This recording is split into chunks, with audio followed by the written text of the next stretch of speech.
The Way Home delivered reunions, romance, and way more time travel in the third season. As Del finally reconnects with Jacob, who had been lost in the 1800s, fans were transported back to 1974, where a young Del and Colton first fell in love. But it's not all peace signs and flower chains, as the mysteries from the past creep in and have us wondering, how much did Colton really know about time travel? Who is this mysterious baby? And are there more time travelers among us? Kristen here, and I'm joined by film critic Rachel Wagner from Hallmarkies Podcast to talk all about this third season and our theories going into season 4.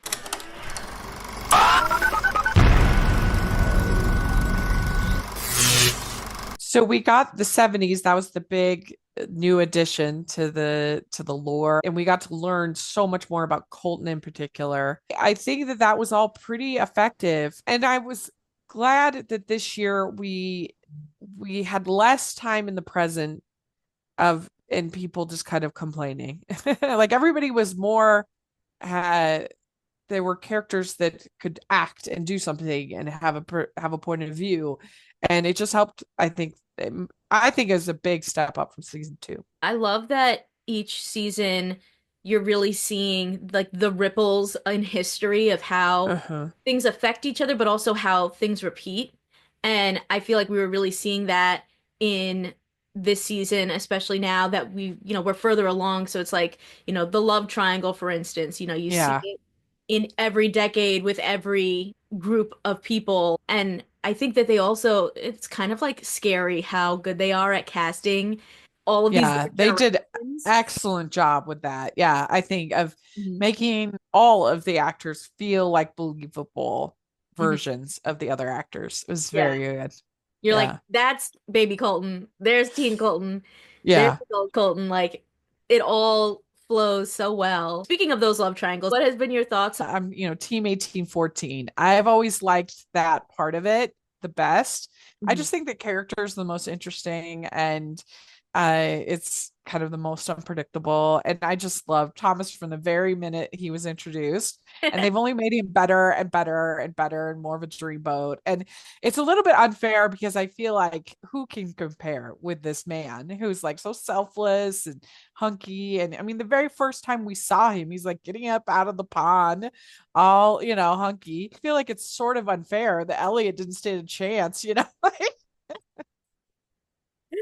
And he's just so noble. I just feel like that chemistry is so good. In fairness to Elliot, we've seen like a highlight reel when it comes to Thomas, whereas like Elliot, we've gotten like nitty gritty, seen him at his bad moments, his good moments. She's actually like lived with him. It's easier to be swoony.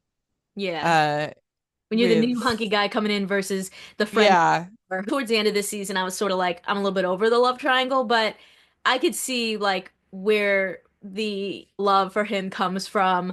I just feel like there's so many other things that I'm more focused on. I'm like, who's time traveling here and who's going there? We got to see Jacob make his return, finally be with the family in modern day. We did get answers about Colton and, what did he really know about time travel, which turns out to be not that much. Yeah. Then he feels like he ruined everything because he was trying to help. So that's interesting. But then we also find out that he saved Jacob in 1816. Like, that was wild. That's one of the things I love about the show is those little details of like, once a character comes in, once you've introduced a time period, once you've introduced, even if you've said someone's name, like they could come in at any point and be a part of this story. And that these little details of like, you think you know the story and then you see from someone else's perspective, no, wait, this person's coming in now and they're going to help do this, or they actually have part in that. And there's all these moments that have happened that maybe we don't even realize at first. It makes the mystery really fun. Like, okay, which timeline does that happen in? Is that a different, now we've had scenes with 2 Alices in the scene, and it's just like, what? Yeah. That's like, it just makes things crazy. The one thing I will say though is that I think last season got slow in the middle, and this season I felt like it was go, go, go, go, go, to the point that some points I was unsure, where are we? Wait, did we just jump? Who's time traveling now? What time period are we in? I would have loved to have had 2 more episodes because I agree that it did feel sometimes a little a little rushed, and trying to take my notes. I was like, ah. It was like hard to keep track of everything because you'd like flip back and forth. But I think there's a lot to juggle with a show like this, and they really managed to keep you invested and kind of shocked every episode of like, wait, we're learning this. Oh, now this is being introduced, and I'm really excited to see where some of these things go in the confirmed season 4 that we're very excited Yeah. to watch. It's just been like a fun ride in Mhm. this show. I mean, I'll be bummed out if I don't really like kind of the answers to all these questions, if it's kind of an underwhelming resolve, because I'm still not convinced that they really have an ending. I worry that they're, this is going to end up like Lost or in these shows and be like, you know, so that will be that will be a bummer, but it's been such a fun ride that I won't resent it completely like I did some shows with bad endings. I mean, hopefully they'll have a great ending. I'm just saying that like the ride has been so fun. It's Yeah. been so fun to like, oh, did you see that there? Did you see that there? Did you notice that clue? What's with the pendulum? What's with this? And how many like, and maybe that's part of the reason why it feels like a little bit rushed, because there's these like big things that you can't absorb maybe the way that you would want to, because if you're right on to the next big reveal, Yeah. But I you think know that's what's part of makes the show so fun too, is like finding all those things and trying to decipher like what does it mean? Is that important? Is it not? What is this going to lead to? It's one of those shows that I mean, I love a time travel show, but it's like more than that. There's a lot of heart there, and every season you're really seeing how these women in the Landry family are figuring out how to get closer together, learning how to communicate better with each other, learning things about their family that, are these really deep, dark secrets, or are these just things that we need to like address and heal from? And I think that that's really empowering. And what makes people connect to it so much is that you do sort of see your own family in there, or like your yeah, own your own experiences reflected back at you. people can relate to the show, Yeah. because just everybody has struggles with your family, and Mhm. and everybody experiences their own traumas in life, and have to forgive people in life, and so yeah, I think that anybody can relate to the core concept. And that's the other thing I love how much you can tell that these actors really put into the roles. Like every interview you see with them, everything they post about the show, like they really think about the characters and the Yeah, story, and like you could tell it's like a part of them and that they like yeah, actually truly love what they're doing. And I think that yeah. that really resonates. And I just think they were so smart this season to make everybody an action character. Because last season, I think it did start to lose some people, where you had particularly Dell and Elliot who were just constantly commenting on what was going on or what was around them. So, like, whenever the story would go to them, it was just kind of, because they couldn't do anything. I always talk about like there's people that act and people that are acted upon in Mhm. stories. And definitely like Dell and Elliot last season in season 2 were acted upon. Mhm. They weren't acting. And this season they gave them an actual like story and knowledge, and so they weren't just sort of commenting. Like I think the present felt so much better this season than Mhm. it did in season 2, It's good that now people that need to know what's going on with the pond. Yeah. And then it also opens up like more suspicion on everybody too. Yeah. I want to talk about some of the revelations that we had for this season that we're gonna hope to learn Uh-huh. more about, Yeah. going into season 4. The first being Colton and Alice coming face to face and him being like, I didn't know anything before, but now I know everything. I know you're my granddaughter. I knew Kat was my daughter. That was so cool to see, I thought, because Yeah. we thought he's this all-knowing guy. He's been a little bit like mythical, where it's like, Yeah. oh, he's just like this glowing guy. He must know all the secrets of the pond. So it was cool to see that he didn't really either. And I'm Mhm. curious like where they'll go with him moving forward, because we sort of know Me his too. his past and where he ends up.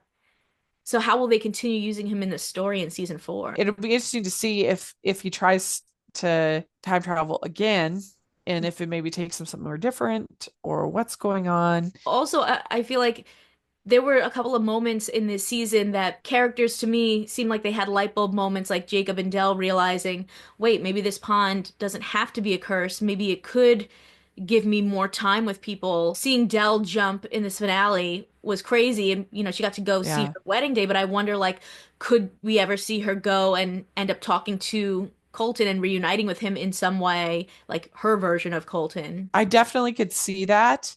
And I also could see her going after Jacob. If he goes back to 1860, I could see her trying to follow him, trying Mm. to save him in some way. And speaking of Jacob jumping, so at the end of this season, he decides, like, Dell's getting these creepy letters. Maybe if I leave, it'll go away. That's not going to work. But it made me Yeah. think there's been a lot of teases in this season about the 20s between Grandma Fern talking about Mhm. her history with Kat, calling her Kitty, and, Yeah. You always like to be called Kitty. What is yeah. that?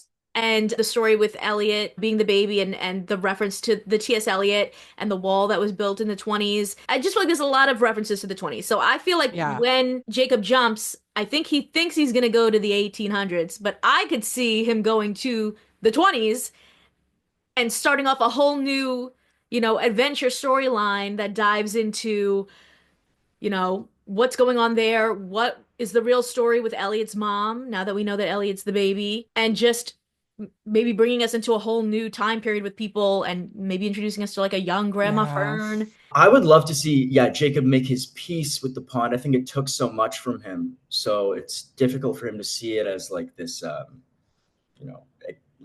as an adventure. It's more of a curse to him. But yeah, I mean, as the story progresses, if Jacob finds his way and finds his peace with this thing that's brought him so much turmoil, I would love to see him travel to what's an era I love. I love the Roaring Twenties. I think that would be a really interesting era for them to Hmm. travel to. Oh, I would love the fashion. That would Yeah, be pretty cool. It would be easy for them to do 1920s because that's where When Calls the Heart is. So they would be a natural fit. This season also introduces us to another time traveler with Casey Goodwin. And Casey's someone that we've been trying to figure out Yeah. their deal from the beginning. We've always Yes. been suspicious, especially once we saw that they were wearing the ring that belongs to Alice, that was Brady and Kat's Cats. wedding ring. They tell Alice that Alice is not their mom Hmm. in the finale, and they could be lying. They could be lying. Uh, they could be lying, or there's like a huge section of the Landry ancestry that we know nothing about.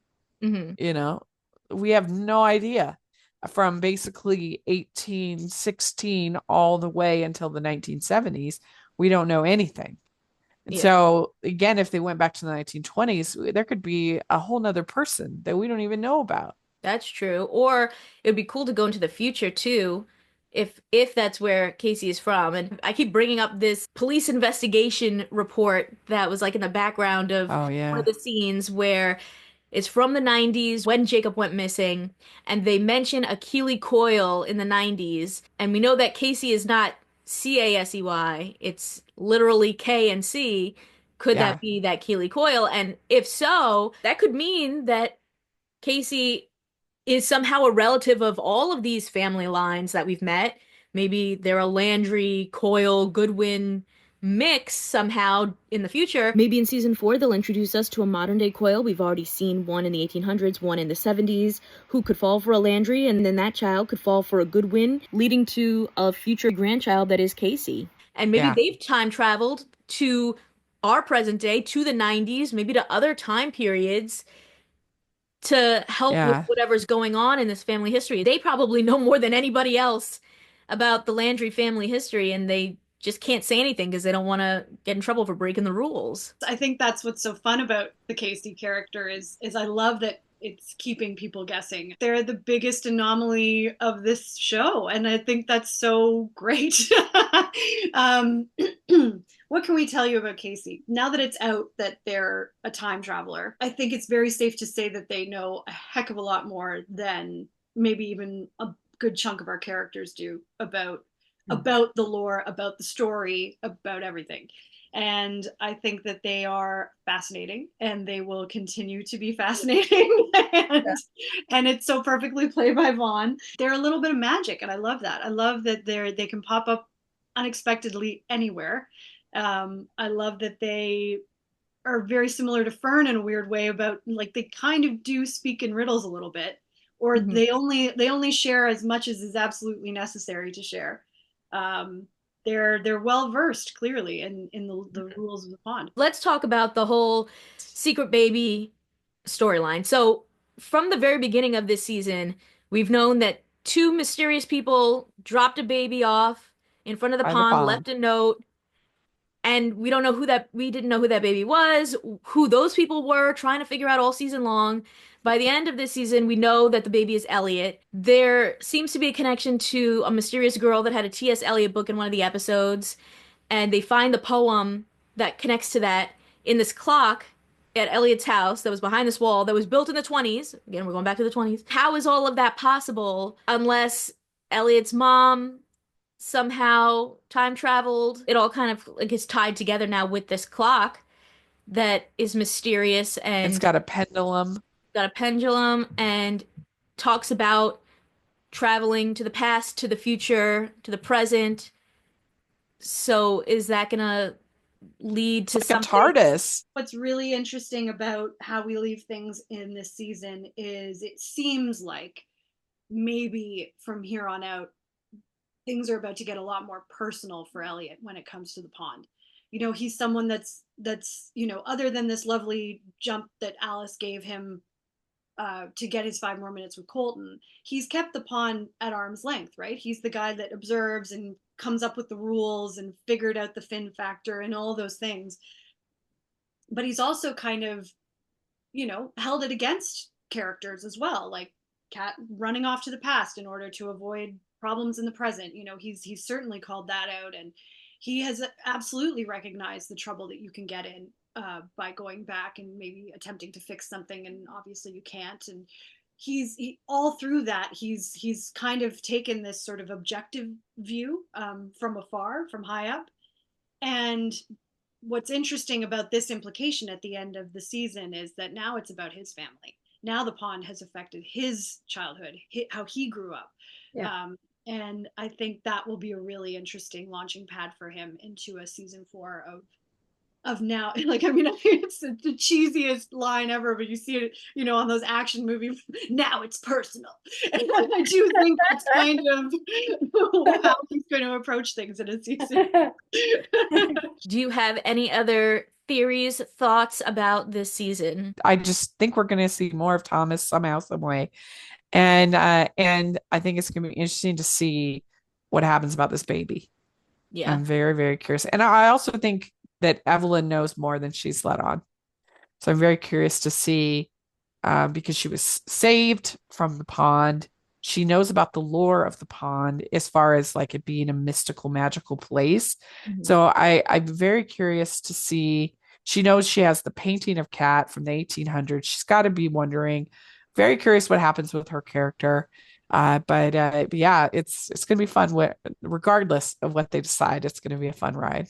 So yeah, I'm excited for season 4. I'm theorizing a lot of Elliot background, and I feel like we're going to the 20s. I feel like we're going. Yeah, I can see that. A young Grandma Fern, and it's going to be really fun and glamorous. Thank you, Rachel, for joining us to talk about The Way Home. Tell everyone where they can find you. So you can find me at Rachel's Reviews, but especially at Hallmarkies Podcast. We have our playlist with all of our Way Home content. We've done a bunch of interviews with casts and a recap of every episode. And we have Way Home merch you want to get. We Love the Pond shirts and fun stuff. So check that out. Yes, and make sure to check out Hallmarkies Podcast because we've been talking every single week about this entire season of The Way Home. So if you want like a deeper dive breakdown into every episode of this season, we did that over there. It's really fun. Make sure to leave a comment and let us know your theories about this 3rd season and what you think we can expect in season 4. Consider subscribing if you like this video and get even more entertainment news at popcultureplanet.net. See ya!